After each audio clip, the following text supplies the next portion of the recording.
Habits, habits, habits. Major key to success. Let's go. Researchers conducted an experiment with a rat in a maze and a piece of chocolate at the end of the maze. And they tracked or recorded the brain activity of the rat. So, the first few rounds of the rat going through the maze required a lot of brain activity, trying to figure out where the chocolate is, and that's tiring for the rat. So you can see that the brain activity was peaking throughout the whole maze. However, the rat would repeat the same maze over and over again, and eventually it knew where the chocolate was. So the door would open for the rat, it would be like, okay, where's the chocolate? It would go in and eventually find the chocolate. And it kept repeating it and eventually knew the way. Something very interesting happened then. The brain activity of the rat only peaked when the door opened and when the chocolate was found. Throughout the maze, the brain activity dropped. It wasn't really thinking because it knew where to go. It was like muscle memory. It just knew where to go. It didn't have to think. It wasn't exhausting, wasn't tiring. And the brain activity jumped when the door opened because the door was associated with chocolate then, which is nice, which is a reward. So it's like, trigger, chocolate, where's the chocolate? Then it goes into the maze, scavenges around, knows where to go, finds the chocolate, reward, boom, brain activity up again. Okay, what do we take away from this? The more you repeat a habit, the less brain and cognitive energy it requires. There's something called a habit loop, which is a loop between three nodes, 3 points. Trigger, habit, reward. Trigger, habit, reward. Trigger, habit, reward. The trigger triggers your brain to think, okay, I have to do the habit now, and then I get the reward. And the key here is to link the reward and the trigger, because the trigger says then, oh, I'm going to get the reward, so let me do the habit. And the reason why you can't hit the gym at 4 a.m. every morning from nothing is because, well, apart from lack of discipline, it's also that you can't associate it's tiring. That's what it is. It's tiring. You'll be cycling to the gym thinking, bloody hell, it's 4 in the morning, why am I doing this? That exhausts your brain and you'll give up more likely with the habit then.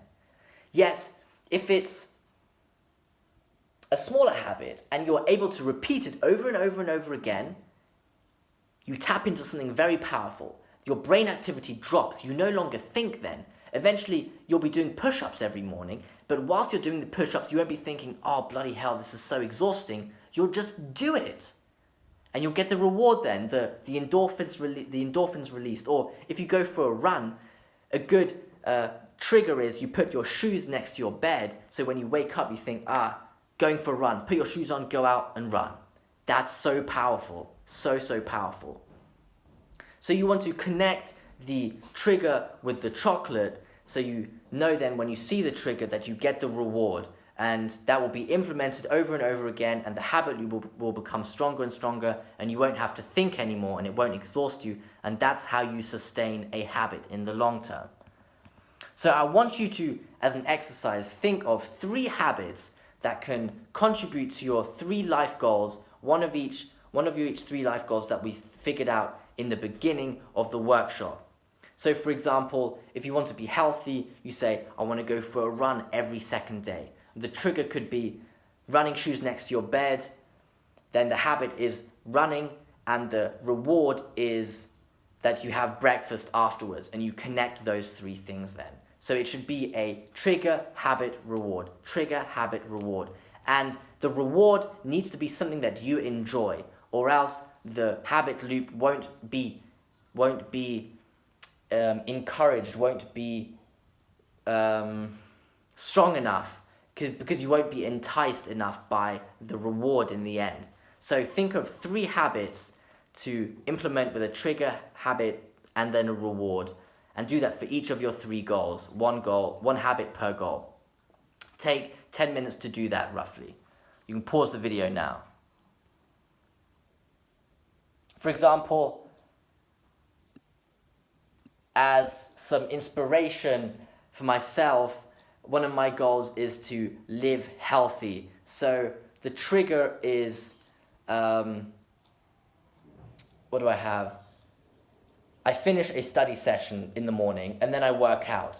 And then after working out, I get a release of endorphins, which makes me feel good, and that's the reward. So I finish studying, think, okay, now I work out, and then I get the reward afterwards, which underlines that loop. So habits have been shown that, well, research has shown that in order to make a habit permanent, it takes about 21 to 66 days to make it permanent. And of course, it varies between how difficult the habit is, how exhausting, and what kind of a person you are. And so you should make sure you stick with the habit, and as you should enter into this endeavor thinking that the habit will become permanent and will stick with you forever. Because if you think, oh, I'll do it for 21 to 66 days, when those days come and you've reached it, you'll just stop doing it. So you want a habit for life. That's really important. And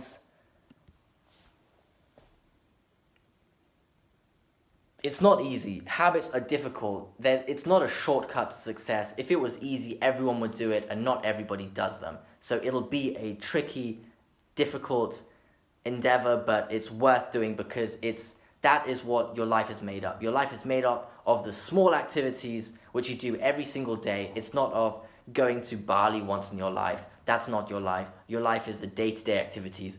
And if you can implement powerful, effective, productive habits, your life will change and you will succeed as a leader more likely then. Yeah.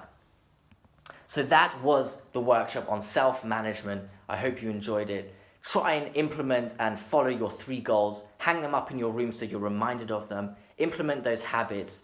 Think about delayed and instant gratification and how you can set up your day to build momentum. Design your schedule, your average daily schedule in a way that allows you to reach your goals. Thanks for listening. Let's go.